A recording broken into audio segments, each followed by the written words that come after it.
Bonjour à tous et bienvenue sur Mon Financier. Nous sommes le lundi 15 décembre. La rechute plutôt que le rallye, alors que le mois de décembre devait être un mois de rallye. Les bourses européennes ont vécu leur plus mauvaise semaine depuis plus de 3 ans, moins 7% sur une semaine pour le CAC 40, moins 275 points depuis le 1er décembre.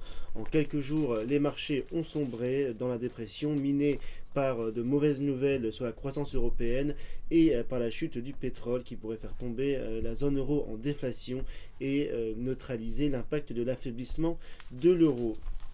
Remplacer la déclaration de l'impôt sur le revenu par un prélèvement à la source, c'est une des mesures privilégiées par le gouvernement, d'autant qu'elle est très populaire auprès des contribuables. On en parlait en début de quinquennat pour le choc de simplification. On en parlait également en début d'année pour la réforme de simplification de Jean-Marc Ayrault, et François Hollande aurait demandé maintenant, la semaine dernière, à ses députés de s'y pencher une nouvelle fois. On a beaucoup de débats sur le sujet, mais malheureusement rien de concret puisque c'est une mesure qui serait très difficile à mettre en œuvre.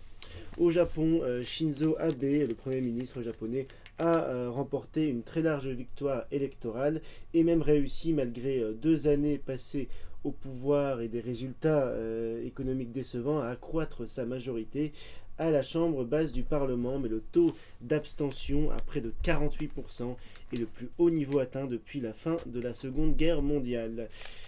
Cette année, on n'aura pas le droit à notre traditionnel feuilleton américain Fiscal Cliff Shutdown ou mur de la dette. Il n'y aura pas de bataille au Congrès pour une raison très simple: les républicains ont les 2 chambres, ce qui ne veut pas dire qu'il n'y a pas eu des débats très tendus entre le Sénat et la Chambre des représentants, mais cette année, personne n'a intérêt à bloquer le budget. La chute du rouble commence à peser. Les multinationales européennes, bien implantées en Russie, commencent à sentir les effets de la chute du rouble. Carlsberg a diminué ses prévisions de bénéfices par 2. Unilever a également abaissé ses prévisions de résultats, malgré une année de vente qui devrait être record. Avec la chute du pétrole, ce sont plusieurs milliards de dollars de profit qui s'envolent pour les compagnies pétrolières. Des projets sont gelés ou annulés car ils ne sont plus rentables avec les prix du pétrole aussi bas. Mais toutes les compagnies pétrolières ne sont pas touchées au même degré et cela devrait donc provoquer une concentration dans le secteur. Vous avez remarqué comme nous qu'en France, malgré la chute du baril, les prix ne baissent pas. C'est à cause des taxes qui peuvent notamment être alourdies par les collectivités locales. Un accord qui devrait prendre fin le 1er janvier 2016 car l'Union européenne ne veut pas qu'une collectivité puisse alourdir une taxe nationale. Un gros coup dur pour les régions puisque cette taxe représente 5% de leur budget.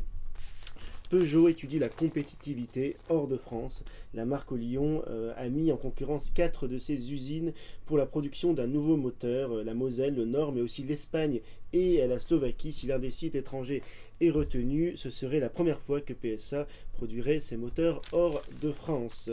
La 4G vient de franchir le cap des 10 millions d'abonnés dans l'Hexagone, 10 fois plus rapide que la 3G. Elle avait néanmoins connu des débuts poussifs à cause du manque de couverture des opérateurs qui se sont largement rattrapés depuis. Leur prochain défi: miser sur les services pour inciter les clients 4G à consommer davantage.